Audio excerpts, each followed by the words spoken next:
नमस्कार दोस्तों, welcome to market. क्या लगता है आज के इस वीडियो में हम डिस्कस करेंगे निफ्टी और बैंक निफ्टी का ईओडी सेटअप क्या है और साथ में डिस्कस करेंगे इंट्राडे में कौन से लेवल के ऊपर बुलिश और किस लेवल के नीचे बेरिश देखना चाहिए। और आज हम ब्रेथ का एनालिसिस भी करेंगे, साथ में आज बजिंग सेक्टर देखेंगे और बजिंग सेक्टर का स्टॉक कैसे आप आइडेंटिफाई कर सकते हो और कौन सा स्टॉक जहां पे चार्ट सेटअप इंटरेस्टिंग है उस पर भी बात करेंगे। तो सबसे पहले स्टार्ट करते हैं निफ्टी से।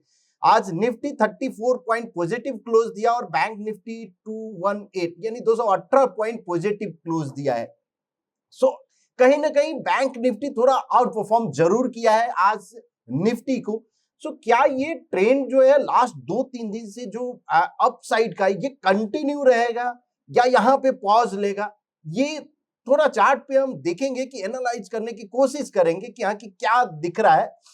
तो अगर निफ्टी का ये ईओडी चार्ट है, अगर हम देखें 0.1% बॉक्स वैल्यू पे, जहां पे ये क्लियर इंडिकेशन जरूर दिख रहा है कि हाँ कॉलम कंसोलिडेशन चल रहा है, अपसाइड जरूर है, बट ये रैली यहां पे पॉज होना। अब अगर हम प्रीवियस ये एक जो लेवल जो मुझे दिख रहा है जो कि 22,471, ये एक रेजिस्टेंस का जरूर काम कर सकता है, यानी ये स्पॉट का लेवल बता रहे हैं, फ्यूचर का नहीं।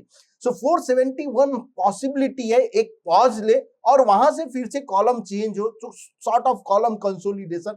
अगर 471 के ऊपर अगर ब्रेक कर जाता है, उसके ऊपर सस्टेन होता है, तो पॉसिबिलिटी है फिर से ये ट्रेंड कंटिन्यू रहेगा। और अगर ट्रेंड कंटिन्यू रहेगा तो ब्रेथ पे भी हम देखेंगे कि ब्रेथ के हिसाब से क्या इंडिकेशन है। बट फिलहाल अगर हम बात करें सेटअप की, तो चार्ट सेटअप अभी भी न्यूट्रल है।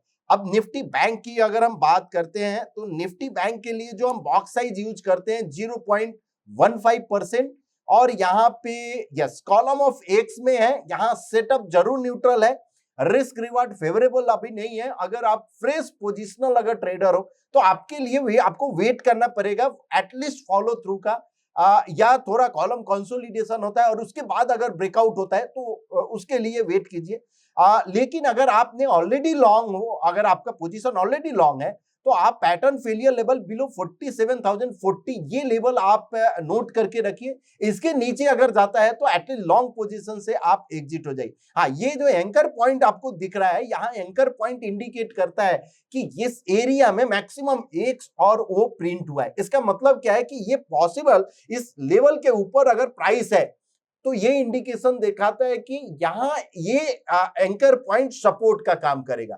तो इमीडिएट सपोर्ट क्या हो सकता है, तो इमीडिएट सपोर्ट का जो लेवल है 47,500, ये लेवल जो है इमीडिएट सपोर्ट का काम कर सकता है। अब रेजिस्टेंस का इमीडिएट अगर रेजिस्टेंस की अगर हम बात करें तो ये एक रेजिस्टेंस लेवल है, यानी 48,500 का जो है ये एक रेजिस्टेंस का काम कर, इसके ऊपर अगर सस्टेन हुआ तो पॉसिबिलिटी है ब्रेकआउट दे। लेकिन ब्रेकआउट अगर देता भी है तो वहां पे रिस्क रिवार्ड फेवरेबल नहीं रहेगा, बिकॉज आपका जो डबल बॉटम सेल यानी पॉइंट एंड फिगर में या स्विंग ब्रेकआउट आप बोल सकते हो, चाहे किसी भी चार्टिंग पे अगर आप देखोगे, इवन रेनको हुआ, पीएनएफ, तो वहां पे जो स्विंग ब्रेकआउट है वो काफी दूर रहेगा। इसलिए आप वेट करेंगे for next follow through. But overall chart setup तो मुझे ओवरऑल की बात करने तो ट्रेंड बुलिश है, बट करंट सेटअप जो है न्यूट्रल है। अब देख लेते हैं फटाफट निफ्टी इंट्राडे में क्या इंडिकेशन है, क्या किस लेवल के ऊपर बुलिश देखना चाहिए। तो यस, यहाँ पे आज जो दिख रहा है क्लियर, जो कल का जो लेवल था, जो सॉर्ट ऑफ साइडवेज मूव, वही उसी ट्रेंड को कंटिन्यू किया है, कुछ खास मूवमेंट नहीं रहा। बट कल के लिए 22,500 के ऊपर अगर सस्टेन होता है तो पॉसिबल एक बुलिश अपॉर्चुनिटी आपको मिल सकता है। 22,340 के नीचे अगर सस्टेन हुआ तो बेरिश अपॉर्चुनिटी आपको देखना चाहिए। अब बैंक निफ्टी की बात करते हैं और बैंक निफ्टी में 48,250 के ऊपर अगर सस्टेन हुआ तो पॉसिबल बुलिश अपॉर्चुनिटी आपको देखना चाहिए, और 47,900 के नीचे अगर सस्टेन हुआ तो आपको बेरिश अपॉर्चुनिटी देखना चाहिए। और अपसाइड 48,523 और डाउनसाइड 47,500 पॉसिबल है। अब फिन निफ्टी की बात करते हैं और फिन निफ्टी में जो लेवल है सेम बैंक निफ्टी की तरह ही, बट 21,500 के ऊपर अगर जाता है तो पॉसिबिलिटी है एक बुलिश अपॉर्चुनिटी आपको दिख सकता है। 21,325 के नीचे अगर सस्टेन हुआ तो आपको बेरिश अपॉर्चुनिटी दिखना चाहिए।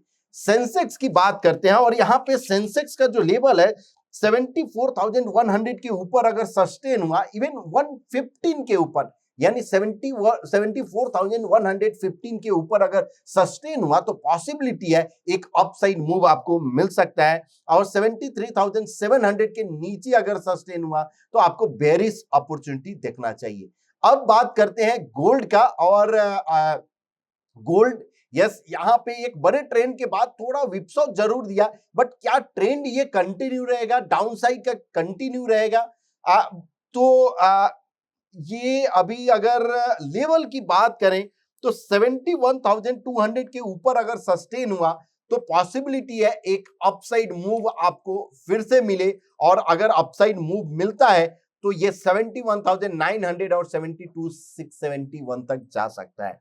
70,600 के नीचे अगर सस्टेन होता है तो आपको बेरिश अपॉर्चुनिटी देखना चाहिए जो कि 69,890 तक जा सकता है। और दोस्तों ये जो जब हम वीडियो शूट करते हैं और रिलीज के समय बीच का डिफरेंस रहता है तो पॉसिबिलिटी है ये जो गोल्ड और सिल्वर का जो लेवल है वो चेंज हो सकता है। उसका रीजन है कि उस बिटवीन यानी ये जो टाइम रहता है उसमें मार्केट जो है यानी कमोडिटी मार्केट चालू रहता है, इसलिए लेवल चेंज हो सकता है। तो आप जरूर ध्यान से अगर कुछ भी लेवल अगर आप देख रहे हैं तो उस समय का आप देख सकते हो। हाँ, डी स्मार्ट लाइन जरूर आप प्लॉट कीजिए और डी स्मार्ट के ऊपर या नीचे ही आप ट्रेड अपॉर्चुनिटी आपको देखना चाहिए। अब सिल्वर की बात करते हैं और सिल्वर में अभी भी यस चार्ट सेटअप जरूर बेरिश जरूर हुआ है।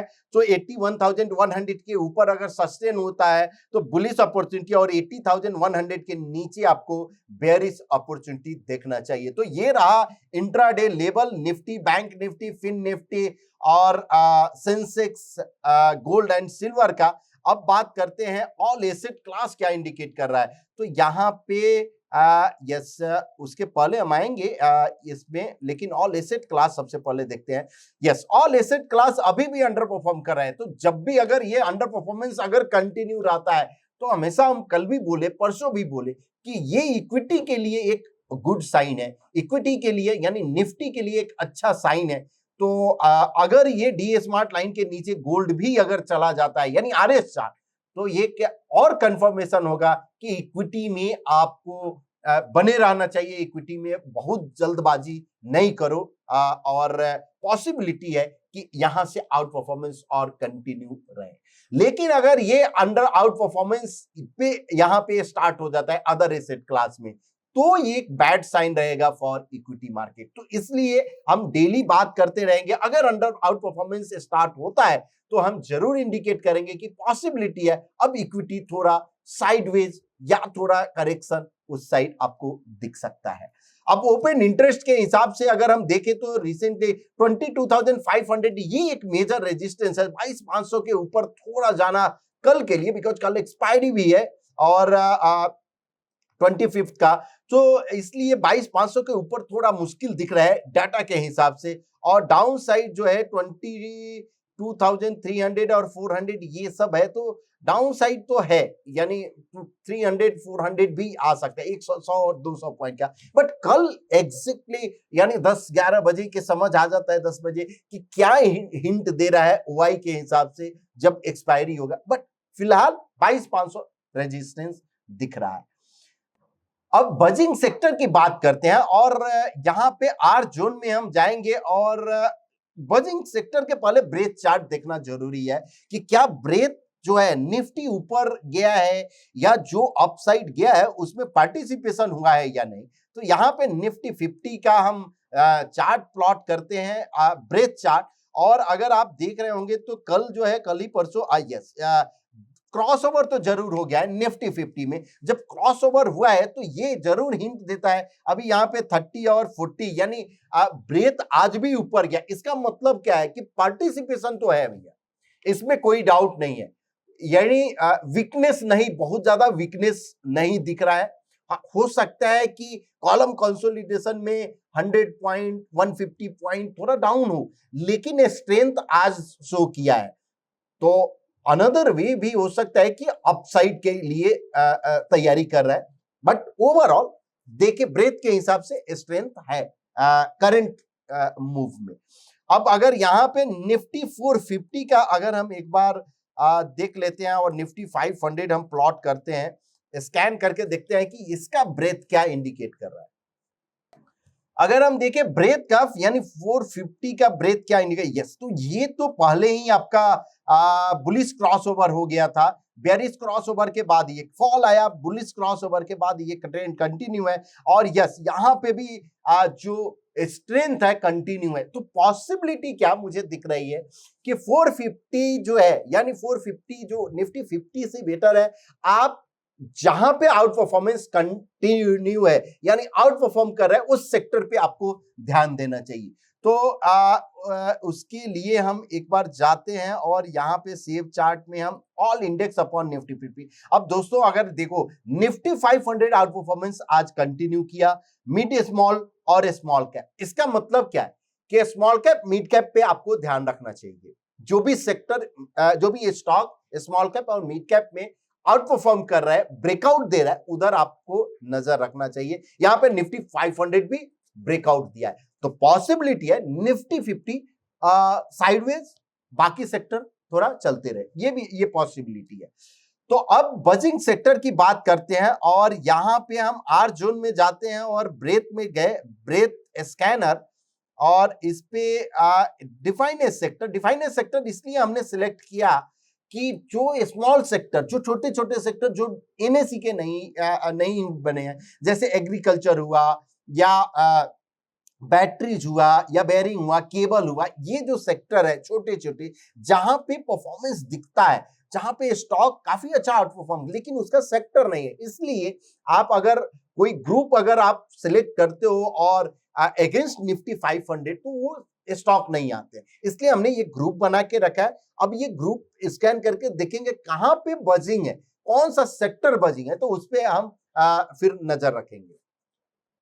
अब अगर यहाँ पे स्कैन हो गया और सो एज चार्ट अगर हम किए तो फर्स्ट जो एग्रीकल्चर मुझे दिख रहा है ये बजिंग सेक्टर में दिख रहा है, प्लस ये जो डिफाइन एज केमिकल जो है वहां पे दिख रहा है बजिंग सेक्टर, डिफेंस जो है बजिंग सेक्टर में, तो डिफाइन एज आप डिफेंस देखो। एग्रीकल्चर में स्टॉक कम है इसलिए हम उसको थोड़ा साइड में करते हैं। यस केमिकल भी है। अनदर जो है फुटवेयर जो है वो मुझे बजिंग सेक्टर दिख रहा है, plus mining, define as mining buzzing sector, उसके बाद रेलवे बजिंग सेक्टर, और शिप जो है वो शिप बिल्डिंग दिख रहा है, डिफाइन एज शिप और शिप बिल्डिंग, ये बजिंग सेक्टर। तो 4 सेक्टर मुझे बजिंग में दिखा, शिप बिल्डिंग, रेलवे, माइनिंग और फुटवेयर और डिफेंस। तो लेट से अगर 2 सेक्टर अगर हम पकड़ते हैं कि रेल यानी ये सभी सेक्टर आउट परफॉर्म कर रहे हैं, लेकिन उस सेक्टर का अगर स्टॉक मुझे सेलेक्ट करना है तो कैसे करेंगे? जस्ट हमको जैसे जाएंगे हम मैट्रिक्स में और यहाँ पे multi time frame ultimate matrix, और जैसे डिफाइन एज रेलवे था, सो हम डिफाइन एज रेलवे यहां पे सिलेक्ट करेंगे और स्कैन करेंगे।